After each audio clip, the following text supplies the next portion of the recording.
कथा में बताया गया है कि इसके पश्चात गौतम ऋषि माता अहिल्या को कहते हैं कि अब से तुम मेरे आश्रम में ही शिला में निवास कर। यहाँ पे तू निराहार रहकर धूप, वायु और वर्षा आदि को सहन करती हुई दिन रात तपस्या कर। एकाग्र चित्त से हृदय में विराजमान परमात्मा राम का ध्यान कर। अब से इसके पश्चात यह मेरा आश्रम विविध जीव जंतुओं से रहित हो जाएगा। इसके पश्चात आगे क्या होता है, आगे की कथा सुनते हैं। परब्रह्म स्तुति माता अहिल्या द्वारा।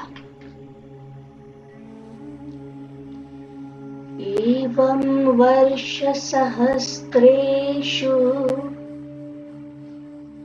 यनेकेषु गतेषु च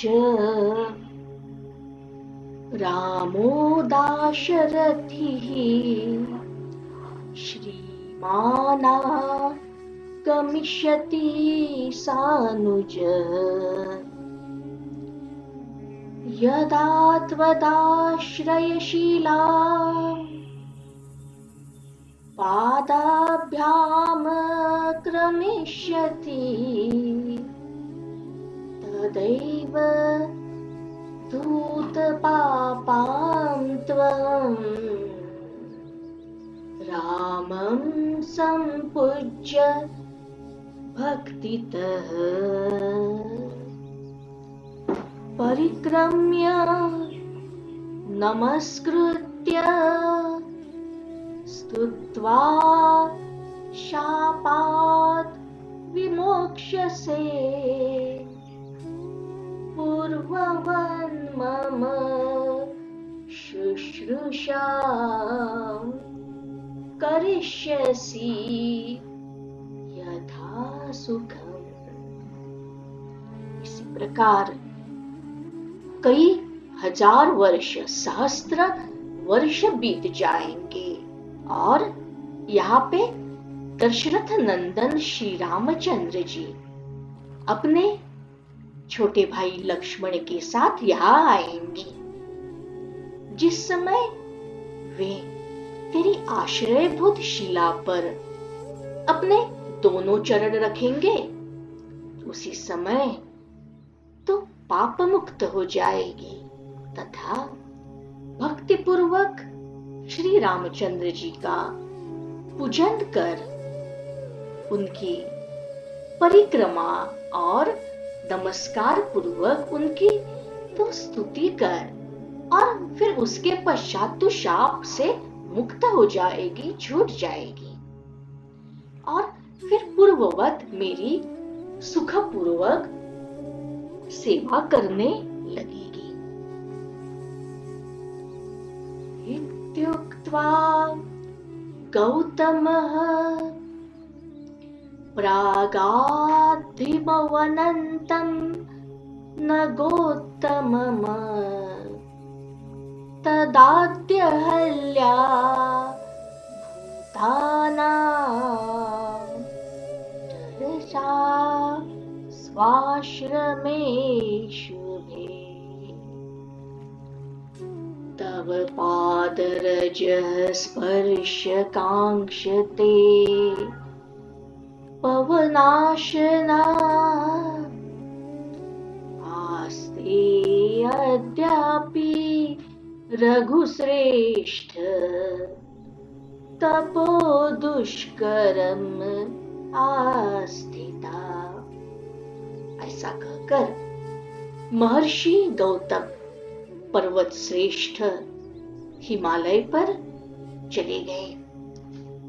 हे रघुश्रेष्ठ, उसी दिन से यह माता अहिल्या वायु को भक्षण करती हुई कठोर तपस्या में स्थित है। यहाँ पे आपके चरण रज के स्पर्श की वह कामना कर रही है और आज तक प्राणियों से अलक्षित रहकर, दुर्लक्षित रहकर वह अपने इस शुभ आश्रम में ही निवास करती है। पावयस्व मुनेर्भार्याम् अहल्याम् ब्रह्मणः सुताम् इत्युक्त्वा राघवं हस्ते गृहीत्वा मुनिपुङ्गवः दर्शयामास च अहल्याम् उग्रेण तपसा स्थिताम् रामः शीलां पदा स्पृष्ट्वा तां चापश्यत् बोधनाम्। हे राम, अब तुम ब्रह्मा जी की पुत्री इस गौतम पत्नी जो हमारी माता अहिल्या है, इनका आप उद्धार कीजिए। मुनिवर विश्वामित्र जी ने ऐसा रघुनाथ जी से कहा। फिर रघुनाथ जी का हाथ पकड़कर उन्हें उग्र तप में जो स्थित है माता अहिल्या, उनको उन्हें दिखलाया। तब श्री रामचंद्र जी ने अपने चरण कमलों से उस शीला को चरण स्पर्श किया और उसके पश्चात उस तपस्विनी माता को, अहिल्या को देखा। न नाम राघवो अहल्याम रामो अहम इति च अब्रवीत् ततो दृष्ट्वा रघुश्रेष्ठं पीतकौशेय वाससं चतुर्भुजं शंखचक्र गदा पंकज धारिणं धनुर्बाण धरं रामं लक्ष्मणेन समन्वितम्। उस माता को देखकर भगवान राम ने मैं राम हूं ऐसा कहकर माता को प्रणाम किया। तब अहिल्या ने भी उस रेशमी पीतांबर धारण किए श्री रघुनाथ जी को देखा। उनकी चारों भुजाओं में शंख, चक्र, गदा और पद्म विराजित सुशोभित थे। कंधे पर धनुष बाण विराजमान तथा उनके साथ श्री लक्ष्मण जी भी थे।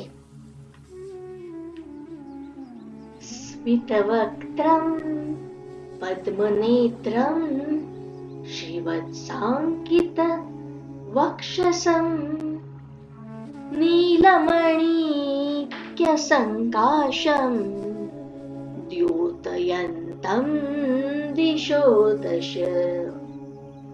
दृष्ट्वा रामं रमानाथं हर्षविस्फारितेक्षणा गौतमस्य वचः स्मृत्वा ज्ञात्वा नारायणं परम् सम्पूज्य विधिवत् रामं ध्यादाभिरन्निन्दिता हर्षाश्रु जलनेत्रान्ता दंडवत् प्रणिपत्य सा। उनका मुख मुस्कान, स्नेहमयी मुस्कान युक्त, नेत्र कमलदल के समान और वक्षस्थल श्री वत्सांक से सुशोभित था। अपने नीलमणि सदृश श्याम विग्रह से वे 10 दिशाओं को प्रकाशित कर रहे थे। उनकी आभा का वर्णन ही क्या कोई करे। रमानाथ सीतापति श्री रामचंद्र को, अभी तक तो सीतापति नहीं हुए थे, परंतु रमानाथ लक्ष्मी जी के नाथ श्री रामचंद्र को देखकर अहल्या के नेत्र हर्ष से खिल गए और उसे मुनिवर गौतम के वाक्यों का स्मरण हो गया। तब उन्हें साक्षात श्री नारायण उन्होंने जान ही लिया। उस अनिंदिता ने, जो अभी आनंदित हो गई थी प्रभु का, परमात्मा का दर्शन करके, परमात्मा के चरणों का स्पर्श भी उसे हो गया था। उसके सारे पाप अभी नष्ट हो गए थे, वह पाप मुक्त हो गई थी। अर्घ्यादि से उनका विधिवत उन्हें पूजन किया और उसके नेत्रों में से आनंदाश्रु ही बह रहे थे, सिर्फ आनंदाश्रु ही, और साष्टांग दंडवत उन्हें प्रणाम किया। उत्थाय च पुनर्दृष्ट्वा रामं राजीवलोचनं पुलकांकित सर्वांगा गिरा गदगद। फिर खड़ी हो गई और फिर कमल नयन भगवान राम को देखकर सर्वांग से हर्षित, सर्वांग से वह पुलकित हो गई और गदगद वाणी से, हर्ष से अब उसकी वाणी गदगद हो गई थी, वह उनकी स्तुति करने लगी। अब सुनते हैं कि अहल्या भगवान श्री राम की स्तुति में अब क्या कहती है। अहल्योवाच अहो कृतार्थास्मि जगन्निवासते पादाब्ज संलग्न रज कणाद अहं स्पर्शामि यत्पद्मज शंकरादिभिः विमुच्यते रन्धितमानसैः सदा। अहो विचित्रं तव रामचेष्टितं मनुष्यभावेन विमोहितं जगत् चलस्य जत्रं चरणादिवर्जित संपूर्ण आनंदमयो अतिमायिकः। अहिल्या माता कहती है, हे जगन निवास, आपके चरण कमलों के रजकण का स्पर्श करके, स्पर्श को पा करके आज मैं कृतार्थ हो गई। ओहो, क्या मेरा सौभाग्य है, बड़े भाग्य की यह बात है।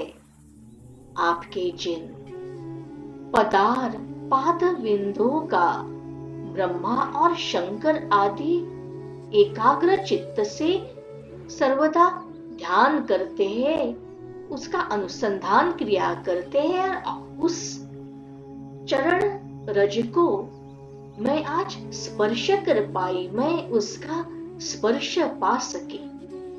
हे राम, आपकी लीलाएं बड़ी विचित्र है।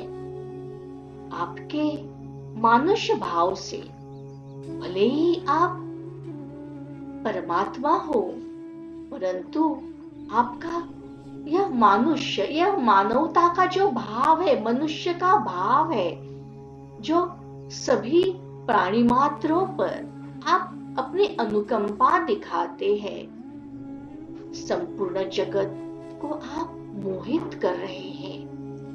आप पूर्णानंदमय और परंतु अति मायावी, माया से आप लीलाएं कर रहे हैं, क्योंकि आप तो चरणादि हीन है। आपके तो कोई, आप भगवान परमात्मा, आपको तो चरणों की जरूरत ही नहीं है। यहाँ से वहां जाने के लिए आप चरणों के भी परे है, पदों के भी परे है, फिर भी आप निरंतर चलते रहते हैं, निरंतर आप गमन करते हैं और उन्हीं श्री चरणों का मैं स्पर्श पा सके। यत् पाद पंकज पराग पवित्र गात्रा, भागीरथी भव विरिञ्चयि मुखान् पुनाति, साक्षात् स एव मम दृग्विषयो यदास्ते, किं वर्ण्यते मम पुराकृत भागधेयम्। मर्त्यावतारे मनुजाकृतिं हरिं धनुर्धरं, रामाभिधेयं रमणीयदेहिनं, पद्मविशाललोचनं भजामि नित्यं, न परान् भजिष्ये। जिनके श्री चरण कमल के पराग से यह श्री गंगा जी भी, वैसे भगवान शिव और ब्रह्मा आदि पवित्र कहलाते हैं, पुनीत कहलाते हैं। ये जगदीश्वर, ये भी आपकी ही महिमा से पवित्र है ऐसा कहलाते हैं। आज साक्षात वे ही मेरे इन नेत्रों का विषय हो रहे हैं। मैं अपने इस पूर्वकृत पुण्य कर्मों का सच ही, अवश्य ही मैंने मेरे पूर्व काल में कुछ तो पावन पुण्य कर्म किए रहेंगे। उन पुण्य कर्मों का मैं किस प्रकार आपको वर्णन करूं, किस प्रकार मैं सबको इन पावन कर्मों को मैं बतलाऊं, जिन्होंने परम सुंदर, अभी भगवान की देह वो तो परम सुंदर ही रहेगी, परम सुंदर मानव देह से आपने मर्त्य लोक में, इस पृथ्वी लोक में अवतार लिया है। मैं उन धनुष्यधारी कमल दल लोचन, जिनके लोचन कमल के दलों के समान है, राजीव लोचन भगवान राम को मैं सदा सर्वदा भजती हूँ और उनके अलावा, उनके सिवाय मैं किसी अन्य को भजना ही नहीं चाहती। सिर्फ आप ही को प्रभु, मैं आप ही का ही भजन करना चाहती हूँ। यत् पाद पंकज रजः श्रुतिभिर्मुर्क्यं, यन्नाभि पंकज भव कमलासनश्च, यन्नाम सार रसिको भगवान् पुरारीस्तं, रामचन्द्रम् अनिशं हृदि भावयामि, यस्यावतार चरितानि विरञ्ची लोके गायन्ति नारदमुखा भवपद्मजाद्या आनन्दाजा अश्रुपरिषिक्त कुचाग्रसीमा वागीश्वरी च तमहं शरणं प्रपद्ये। जिनके चरण कमलों की श्री कमलों की रज को श्रुतियां भी ढूंढती रहती है, जिनकी नाभि से ही जो कमल उत्पन्न हुआ है उस कमल से ही ब्रह्मा जी भी प्रकट हुए हैं, तथा जिनके नाम का अमृत, उस नाम के अमृत का, भगवान का नाम ही सर्वश्रेष्ठ है, ऐसा जानकर भगवान शंकर भी आपके नामामृत के रसिक हैं। उन श्री रामचंद्र जी का मैं अपने हृदय में ही अनहरनिश निरंतर सतत में उनका ही ध्यान करती हूँ। जिनके अवतार चरित्रों का नारदादि देवर्षिगण, ब्रह्मा और महादेव आदि देवेश्वर गण तथा आनंदाश्रुओं से जिनके वस्त्र कुछ मंडल भी सिर्फ आनंदाश्रु से ही भीगे हुए हैं, वे माता सरस्वती जी भी ब्रह्मलोक में आपका ही निरंतर गायन किया करती है, आपका ही गान किया करती है। और ऐसे प्रभु, उनके चरण कमलों की क्या महिमा, उनके चरण स्पर्श की क्या महिमा, मैं क्या बतलाऊं, मैं क्या वर्णन करूं उन चरण कमलों की स्पर्श की, उस चरण कमलों की ही मैं प्रभु, मैं आपकी मैं शरण लेती हूँ। सो अयं परात्मा पुरुषः पुराण एकः स्वयं ज्योतिरदन्त आद्यः मायातनं लोकविमोहनीयां धत्ते परानुग्रह एष रामः। अयं हि विश्वोद्भव संयमाना वेगः स्वमाया गुणबिम्बितो यः विरञ्चे विष्णवीश्वर नाम भेदान् धत्ते स्वतन्त्रः परिपूर्ण आत्मा। उन्हें पुराण पुरुष परमात्मा राम ने संसार पर परम अनुग्रह करने के लिए, उनकी अनुकंपा ही क्या, परम अनुग्रह करने के लिए एक स्वयं प्रकाश, और वह अनंत है, वे सबके आदि कारण है। आदि कारण यानी उन्हीं से सभी जगत की उत्पत्ति हुई है, वही एक कारण है, आदि कारण, मूलभूत कारण इस जगत की उत्पत्ति का। ऐसा सब कुछ होते हुए भी उन्होंने अपने ही माया से इस जगत का उद्धार करने के लिए, लीला रचने के लिए यह जगन मोहन मायामय रूप धारण किया है।